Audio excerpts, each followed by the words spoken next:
రామాయణాన్ని కట్టే, కొట్టే, తెచ్చే అని 3 ముక్కల్లో చెప్పినట్లు జగన్మోహన్ రెడ్డి పాలనను 3 ముక్కల్లో చెప్పాలంటే అప్పులు ఫుల్, అభివృద్ధి నిల్, సంక్షోభంలో సంక్షేమం అని చెప్పచ్చు. అప్పులకు సంబంధించి చూస్తే 1956 నుంచి 2014 వరకు 58 సంవత్సరాలలో నీలం సంజీవ్ రెడ్డి మొదలుకొని కిరణ్ కుమార్ రెడ్డి గారి వరకు 16 మంది ముఖ్యమంత్రుల కాలంలో రాష్ట్ర ప్రభుత్వం చేసిన అప్పు 1,00,000 కోట్ల రూపాయలు.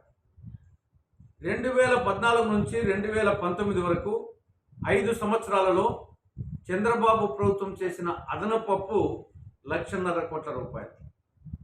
2019 నుంచి 2024 వరకు నేటి వరకు జగన్ ప్రభుత్వం చేసిన అదనపు అప్పు 8.5 లక్షల కోట్ల రూపాయలు. 58 సంవత్సరాలలో 1,00,000 కోట్లు, 5 సంవత్సరాల్లో 1,50,000 కోట్లు, 5 సంవత్సరాల్లో 8.5 లక్షల కోట్లు. ఇది అప్పులు ఫుల్ అనే దానికి నిదర్శనం. ఇక అభివృద్ధి నిల్. ఆంధ్రప్రదేశ్ వ్యవసాయ ప్రధానమైన రాష్ట్రం. వ్యవసాయానికి సాగునీటి రంగం గుండెకాయ లాంటిది.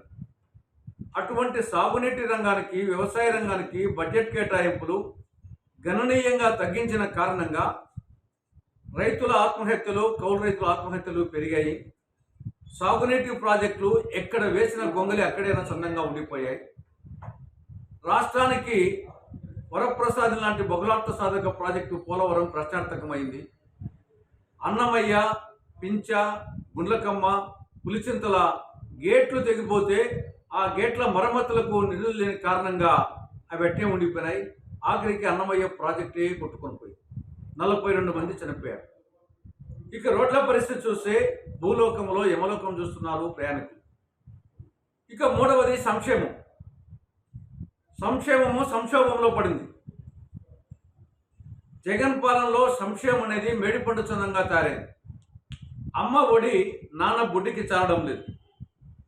పన్నుల వాత, ధరల మోత, ఇది జగన్ పాలన. ఇది ఎలా ఉందంటే మట్టి ముంత ఇచ్చి వెండి చెంబు దాగు లాక్కున్నట్లుంది. చాక్లెట్ ఇచ్చి నెక్లెస్ దొంగిలించినట్లుంది. ఇచ్చిందేమో గోరంతా, లాక్కున్నదేమో కొండంతా. కాబట్టి అందువల్లనే జగన్ పాలన అప్పులు ఫుల్, అభివృద్ధి నిల్, సంక్షోభంలో సంక్షోభం.